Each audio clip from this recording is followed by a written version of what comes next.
तो जय हिंद सभी को। मेरा नाम है कुंवरप्रीत सिंह। आप सभी लोगों का हमारे इस YouTube चैनल जिसका नाम है एजुकेशन कोर 46 बहुत बहुत स्वागत है। हमारे इस चैनल का मेन मकसद है कि आप सभी लोगों के साथ एक इंफॉर्मेटिव नॉलेज शेयर करें ताकि आप आने वाले अपने एग्जाम्स, कोई भी एग्जाम्स हो इंडिया में, चाहे यूपीएससी, सीडीएस, सीएपीएफ और अन्य स्टेट एग्जाम्स, आप उसमें परफॉर्म वेल करें। तो पिछली क्लास में हमने क्या किया था?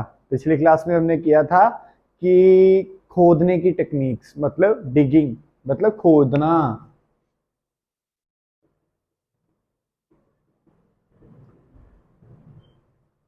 पर उससे पहले आप सभी लोगों के पास एक क्वेश्चन होगा कि ब्लैक बोर्ड पे 1857 क्यों लिखा हुआ है, मतलब इस वर्ड का मतलब क्या, इस नंबर का क्या मतलब। आज हम इसकी एक स्टोरी बताएंगे आपको, जो कि आपको इतिहास में उस टाइम में ले जाएगी जहां पर आप एक एंजॉय करेंगे और साथ साथ में हम इस चीज को भी सीखेंगे भी हुआ क्या था। एक स्टोरी लाइन आज हमने पढ़नी है। आज हमारी इंडस वैली सिविलाइजेशन की ये तीसरी क्लास है, जिसमें हमने पिछली क्लास तक हमने क्या किया था कि डिगिंग मतलब खोदने, किसी भी चीज को जमीन से बाहर निकालने के दो तरीके हैं। एक तरीका था हॉरिजॉन्टल वे में और एक तरीका था वर्टिकल वे में। अब इन दोनों चीजों में एक कंफ्यूजन है, हॉरिजॉन्टल और वर्टिकल। तो सर सबसे बढ़िया तरीका कौन सा था, हॉरिजॉन्टल के वर्टिकल? सबसे बढ़िया तरीका था हॉरिजॉन्टल। क्यों? इसका भी आज राज हम खोलेंगे क्लास में। पर सबसे पहले हम एक स्टोरी लाइन में जाएंगे।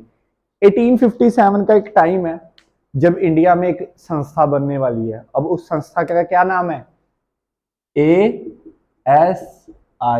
मतलब आर्कियोलॉजिकल। एस का मतलब सर्वे, आई का मतलब इंडिया। पिछली क्लास की जो स्टोरी थी ना, मतलब वो खोदने की टेक्निक्स, आप उस स्टोरी को वहां पर 2 मिनट के लिए पॉज करें। अब एक नई स्टोरी में हम जाएंगे। आज की स्टोरी है 1857 और मैं देखना इस स्टोरी को इस स्टोरी से लिंक कैसे करता हूं। तो सबसे पहले आर्कियोलॉजिकल सर्वे। और एक और बात, पिछली बार ना कई बच्चों को एक कंफ्यूजन आई थी कि इन दोनों मेथड, मतलब खोदने के, जमीन से चीजें बाहर निकालने के, ये दो मेथड्स हैं, इनमें फर्क क्या था। आज की क्लास के लास्ट में मैं वो फर्क एक बार फिर से क्लियर कराऊंगा ताकि आपको दोनों स्टोरीज में कंफ्यूजन ना आए। तो सबसे पहले 1857 का एक टाइम पीरियड है, एक दौर ऐसा चल रहा है अब देश में कि चीजें खोजना शुरू हुई हैं। जमीन में से एक चीज निकली है। चीज क्या निकली जमीन में से? एक सील। और ये सील कैसे निकली? ये निकली थी अचानक। अचानक मतलब एक मिरेकल, मतलब एक ऐसी चीज बाहर आ गई जिसका ना कभी किसी ने कभी जिक्र किया, ना कभी इस चीज को किसी ने सुना था। तो वो कौन थे जिन्होंने इन चीजों पर ध्यान दिया, फिर इन चीजों पर मतलब काम किया ताकि हमें हमारे इतिहास के बारे में पता लगे। आपको ये बात मालूम है कि देश में ना, पूरे वर्ल्ड में जब ये चीजें बाहर निकाली जा रही थी ना, तो सिर्फ 3 देशों की ऐसी चीजें थी जिनके बारे में लोगों को पता था। इंडस का कोई भी किसी की चीज में निशान या किसी भी स्क्रिप्चर में हमारा जिक्र नहीं था। सही बात। इंडिया के इतिहास, मतलब हमारे भारत देश के इतिहास की कोई भी चीज कहीं पर भी लिखी गई नहीं थी, क्योंकि वो मानते ही नहीं थे कि ये चीजें भी इतिहास में सबसे पुरानी हो सकती हैं। वो कहते थे कि इनकी जो चीजें हैं ना, सिर्फ 6th BC, मतलब 6th सेंचुरी तक की हैं। अब सेंचुरी का मतलब है कि वो टाइम जो 6 के पीछे पीछे वाला था, मतलब 500, 100, इतना टाइम पीरियड होगा। बस अंग्रेज यही तो कंफ्यूजन कर गए हमारे देश में कि आपकी जो इतिहास का टाइमलाइन है ना, वो 6th सेंचुरी तक का है, बस इसके पीछे का कुछ नहीं पता। इसके पीछे की स्टोरी क्या थी वो आज हम जानेंगे, हुआ क्या था। तो सबसे पहले आर्कियोलॉजिकल सर्वे ऑफ इंडिया का मतलब क्या है? ये एक ऐसी संस्था बनी 1857, मतलब इस टाइम पीरियड में एक ऐसी संस्था बनी जो हमारे देश का इतिहास लिखने बैठी थी। और फिर मैंने आपको ये भी बताया था पिछली क्लास में भी, अंग्रेज 2 मेंटेलिटी के थे। तो जो एंजलिस्ट थे और ओरिएंटलिस्ट थे, 2 तरीके के अंग्रेज थे हमारे देश में। और एंजलिस्ट थे जो क्या करते थे, जो एक लिटरेचर पर काम करते थे, और ओरिएंटलिस्ट वो लोग जो वेस्टर्न एजुकेशन को फॉलो करते थे। तो सर इसका मतलब क्या हुआ? फिर हमारी इस स्टोरी में उस चीज का क्या मकसद है, मतलब उन चीजों का मतलब जानना क्यों इतना इंपॉर्टेंट है, इस चीज का आज राज पर उठेगा।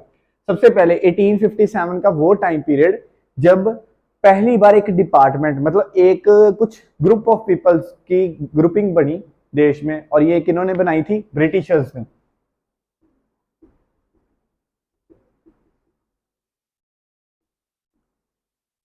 अब एक चीज ध्यान से नोट करने वाली है कि हमारा देश इतना पीछे था कि हम अपना इतिहास आप ही नहीं लिख पाए। सही बात है। ये इतिहास इतना पीछे है कि कौन लोग हमारे इतिहास को खोज रहे हैं? ब्रिटिशर्स, जिनका तो कोई लेना देना ही नहीं है हमारे साथ। मतलब इससे एक मेंटालिटी शो होती है। मतलब किसी भी पेपर को क्रैक करने के पीछे ना पहले हम इन चीजों का मतलब जानते हैं। तो ऐसे एक चीज आपको पता लगती है कि ब्रिटिशर्स कितने हार्ड वर्किंग है।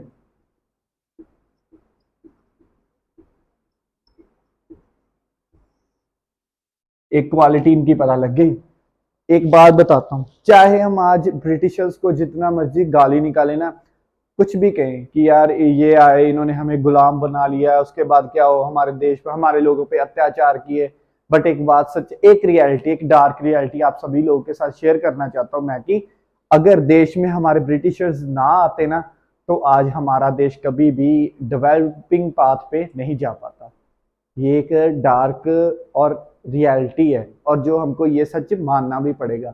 अगर ब्रिटिशर्स हमारे देश में ना आते तो हमारा देश आज कभी भी 5 मिलियन ट्रिलियन इकोनॉमी वाला नहीं बनने की ख्वाहिश रख पाता।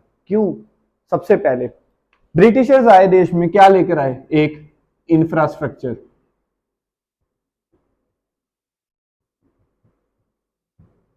मतलब आज जो हम रेलगाड़ी यूज कर रहे हैं, भारत के लोग क्या यूज करते थे? बैलगाड़ी। हमारी मेंटालिटी सिर्फ एक आज के टाइम पे एक बैलगाड़ी जितनी है। सच्ची में आज के एक यूथ में एक प्रॉब्लम पता क्या है? वो क्या सोचता है कि मेरी दुनिया बस उतनी है जितनी मैं चाहता हूँ। हमारे देश में आधे से ज्यादा जनता तो यही सोचती रहती है कि यार एक 30-40 हजार की नौकरी मिल जाए, लाइफ सेट हो जाए, फिर शादी कर लेंगे, फिर बस सेटल्ड हो जाएंगे, सरकारी नौकरी इतनी हो। कोई ये क्यों नहीं कहता यार कि लाइफ में मैं 1-2 करोड़ कमाऊंगा? ये मेंटालिटी क्यों नहीं है हमारे देश में? और ये मेंटालिटी वाले लोग सिर्फ 5% आपको देश में मिलेंगे। आधे से ज्यादा इंडिया बस इन्हीं चीजों पे कंफ्यूज है कि यार ये धर्म मेरा है, ये धर्म मेरा है। किसी ने किसी धर्म पे ये चीज कह दी, किसी को किसी धर्म में ये चीज कहती। अगर हम इन धर्मों वाली बातें और डिफरेंट टाइप ऑफ रिलीजियस बातों से बाहर आएंगे ना, हमारे कल्चर को छोड़कर, फिर हमारा देश आगे बढ़ेगा। और ब्रिटिशर्स सफल क्यों थे? क्योंकि उन्होंने ये चीजें पीछे छोड़ी थी। उनका मानना क्या था? किस्मत कुछ नहीं होती। उनका मानना था सिर्फ देश में और लाइफ में हार्ड वर्क की एक की है, हम किसी भी चीज को पा सकते हैं। ब्रिटिशर्स हमारे देश में आए, वो इंफ्रास्ट्रक्चर ले आए, उन्होंने रेलगाड़ी चला दी, उन्होंने बल्ब की इन्वेंशन कर दी। नहीं तो हम तो आज भी लालटेन लेके घूमते फिरते गलियों में, कभी मोमबत्ती जगा ली, कभी ये कर लिया, बस ऐसे ही होता है हमारा इंडिया। अगर वो नहीं आते तो हमारे देश का एक इंफ्रास्ट्रक्चर और एक देश में आगे बढ़ने की चाहत कब पैदा होती? हमारे देश के लोगों को तो यही नहीं पता था कि सबसे वॉरियर किस्म के लोग ही हमारे देश के हैं पूरे वर्ल्ड में। ये भी चीज लोग भूल चुके थे। ये रिमाइंड कब आया? जब हमने एक रिवोल्ट मतलब एक जंग छेड़ी, किनके विरुद्ध? ब्रिटिशर्स, अंग्रेजों के विरुद्ध। तो फिर आज हम क्यों इतना पीछे अपने आप को मानते हैं? इसका कसूर कौन है? हम, हाँ भाई, हम एक आम आदमी, इसका कसूर है। आज आप सभी लोग को ये पता ही नहीं हमारा टैक्स कहाँ यूज हो रहा है। किसी को ये बात नहीं पता कि यार मैं एक सरकार को कोई चीज पे कर रहा हूँ, वो कहाँ जा रही है।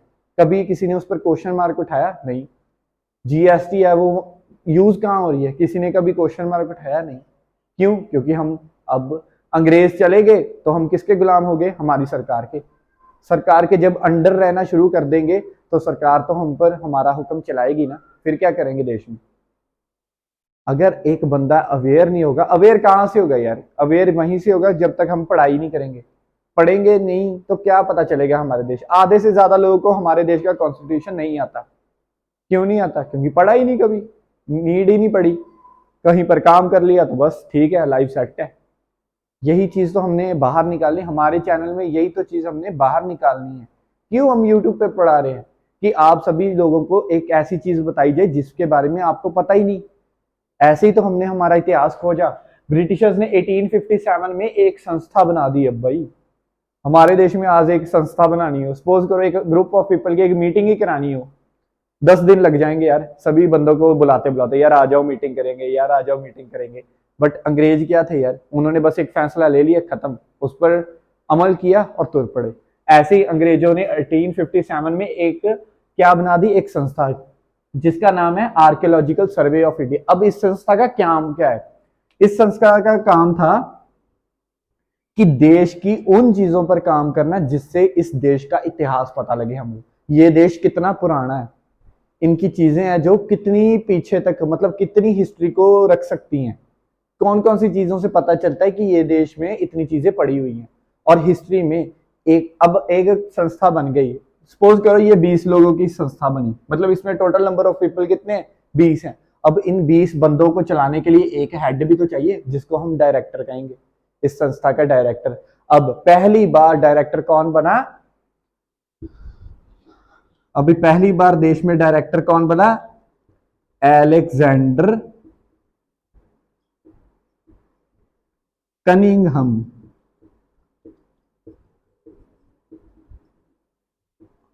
अब ये पहले डायरेक्टर साहब हैं जो इस संस्था के डायरेक्टर बनेंगे। अब इन्होंने एक ऐसा रेवोल्यूशन, मतलब ऐसा एक चेंज इतिहास में लेकर आना है जो कभी किसी ने सोचा ही नहीं।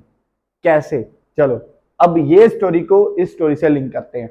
मैंने आपको पहले बताया था ना, चीजें खोद रहे थे हम, खोदते खोदते हमको एक क्या मिल गई? सील। बट ये हम इंटेंशनली नहीं कर रहे, ये सील जो मिलेगी ना, ये एक अचानक करिश्मा मिलेगा हमको। कैसे? अब इसका आंसर कहां पर है? इस चीज पे, जब देश में अंग्रेज इंफ्रास्ट्रक्चर बिछा रहे थे ना, मतलब अपनी रेल की पटरियां बिछा रहे थे, तो पटरी बिछाते बिछाते उनको एक जमीन में से सील मिल गई, मतलब एक ऐसा पदार्थ मिल गया जिस पर वो काम कर सके। और ये पदार्थ किसको भेजा गया फिर? आर्कियोलॉजिकल सर्वे ऑफ इंडिया को। मतलब ये संस्था तो तब तक बन चुकी थी। तो इसमें डायरेक्टर कौन है? जो पहली बार इस सील को देखेंगे वो डायरेक्टर थे अलेक्जेंडर कनिंघम। इसीलिए मैंने ये 3 स्टोरीज बनाई थी। और अब इन तीनों स्टोरीज का एक लिंक बता दिया आपको। भी ये कैसे लिंक है, कैसे हमको हमारे इतिहास में पता चल रहा है। ये देखो, अब साइड बाय साइड स्टोरी चल रही है। इस समय तक ना हमारे देश में लोग इतने अवेयर हो गए थे कि लड़ना शुरू कर गए थे अंग्रेजों से। पता लग गया था उनको, यार ये तो हमको ना धक्का कर रहे हैं हमारे साथ, हमारे ही देश में हमसे धक्का कर रहे हैं। बट एक साइड बाय साइड वो अंग्रेज ये भी काम कर रहे हैं, हमारे देश का इतिहास भी खोज रहे हैं। सबसे पहले इतिहास खोजने का स्टार्टिंग कैसे हुई? इंफ्रास्ट्रक्चर बिछाने से। इंफ्रास्ट्रक्चर बिछा दिया, मतलब एक रेल की पटरी बिछाई, और पटरी बिछाते बिछाते कुछ उन्होंने खोदना शुरू किया। खोदते खोदते उनको क्या मिल गया? एक सील। वो सील का पता नहीं चला, और उन्होंने क्या किया? उस सील को ASI मतलब आर्कियोलॉजिकल सर्वे ऑफ इंडिया को भेज दिया। उसमें कौन है डायरेक्टर जनरल? Alexander Cunningham. अब ये सर डिमांड में आएंगे और एक चीज बताएंगे। क्या बताएंगे? एक हिस्ट्री।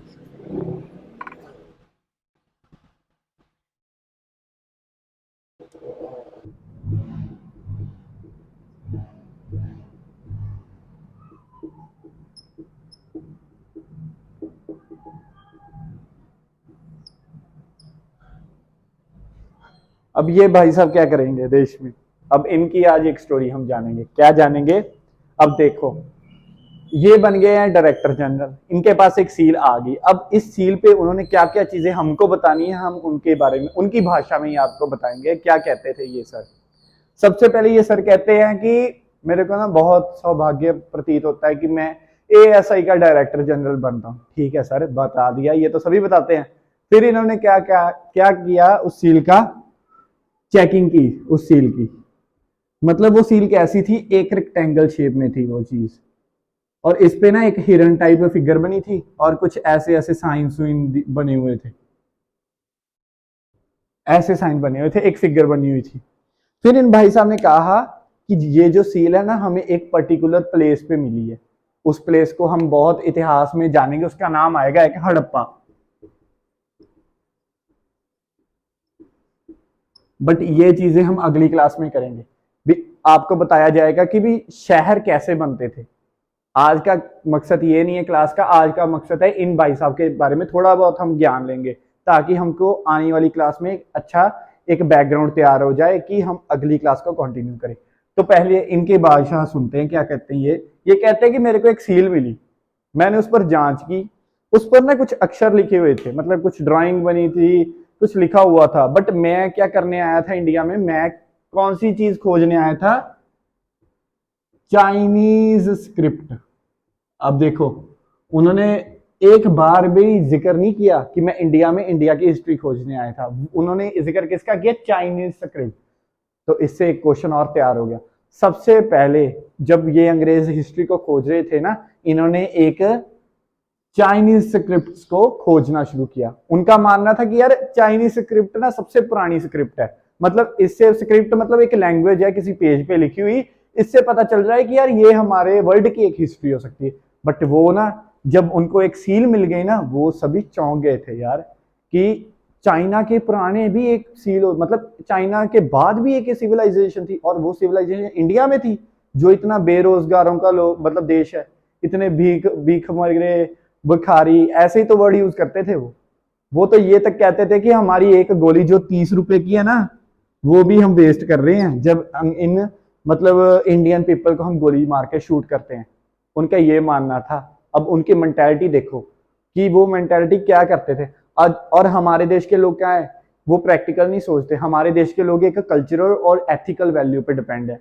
और इन भाई साहब जैसे मतलब ये ब्रिटिशर्स जो सोच रखते थे, ये ऐसी सोच रखते थे कि एक लाइफ को प्रैक्टिकल होकर सोचते थे। बट एक लाइफ में बात बताऊं, कभी भी ना प्रैक्टिकल होके नहीं कोई काम करना। क्यों नहीं करना चाहिए? चलो इसका भी आंसर देता हूं। हम सब पढ़ते क्यों हैं? एक अच्छी नौकरी लग जाए, ठीक है, बंदा पढ़ गया, नौकरी लग गया, फिर उसके बाद उसके लाइफ का मकसद क्या है? एक शादी हो जाए और एक अच्छी कन्या मिल जाए लाइफ में, बस। ठीक है, वो भी ठीक है। उसके बाद क्या? बच्चे हो जाएं, ठीक है। उसके बाद क्या? उसके बाद मतलब ये लाइफ की स्टोरी चलती जाएगी। बट एक लाइफ में मकसद क्या है हमारा? कभी सोचा किसी ने? यार हम पढ़ रहे हैं, नौकरी भी लग जाएंगे, शादी भी हो जाएगी, बच्चे भी हो जाएंगे, कहीं पर भी एक पीक पर भी पहुंच जाएंगे। सपोज करो मेरा आज सपना है कि यार मैं ना 3 करोड़ रुपया कमा लूं। अब मेरे को एक दिन में वो कमा लिया मैंने, उसके बाद क्या करूंगा मैं? कभी सोचा मैंने ही नहीं सोचा। ऐसे ही तो इंसान की एक फितरत है। और ये फितरत मैक्सिमम किन लोगों पर पाई जाती है? हमारे इंडियंस में। क्योंकि हम क्या है, हम कल्चरल, रिलीजियस, फेथ, इन सभी चीजों में बॉन्ड हुए हुए हैं। एक बात बोलता हूँ, मतलब अगर आप मेरी ये क्लास देखते हो ना रेगुलर, तो एक चीज बताना चाहता हूँ कि लाइफ में ना कोई भी काम करना है ना, उसको ऐसे करो कि उसमें 100% दो। क्योंकि यार देखो, एक ही लाइफ है। अगर इस लाइफ में ये सब कुछ नहीं ना किया, तो बस फिर अगली लाइफ में क्या है? ये कोई गेम थोड़ी ना, गेम शो चल रहा है कि यार आज नहीं हुआ, अगली लाइफ लाइन मिलेगी, फिर ये काम कर लूंगा।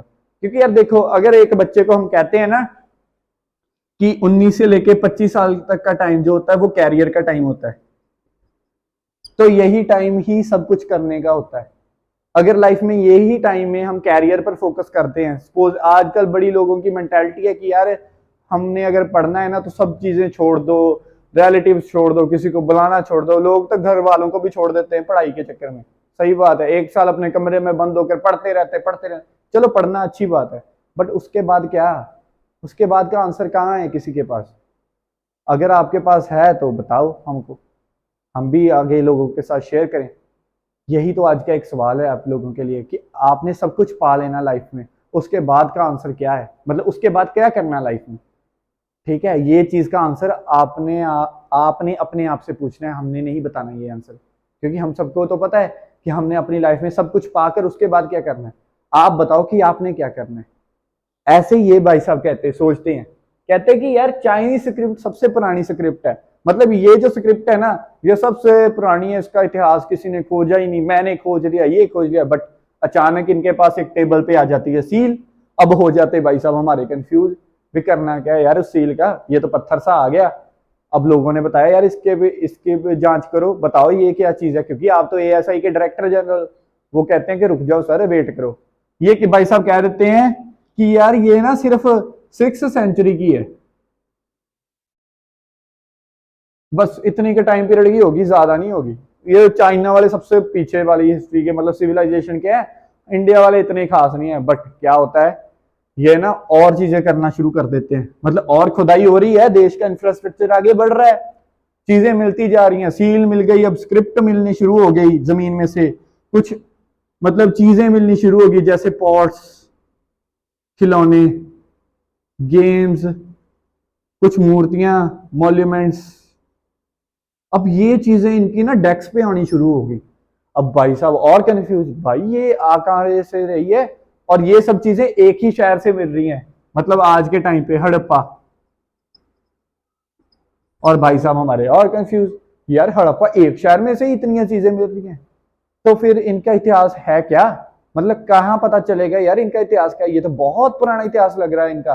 फिर भाई साहब थोड़ा और डेप्थ में जाना शुरू कर देते हैं, मतलब इन चीजों पर एक साइकोलॉजी वे में पढ़ना स्टार्टिंग कर देते हैं। करते करते ये इतनी आगे चल जाते हैं कि इनके बाद 3 और बंदे आएंगे जो देश में हमारे इतिहास को खोज डालेंगे।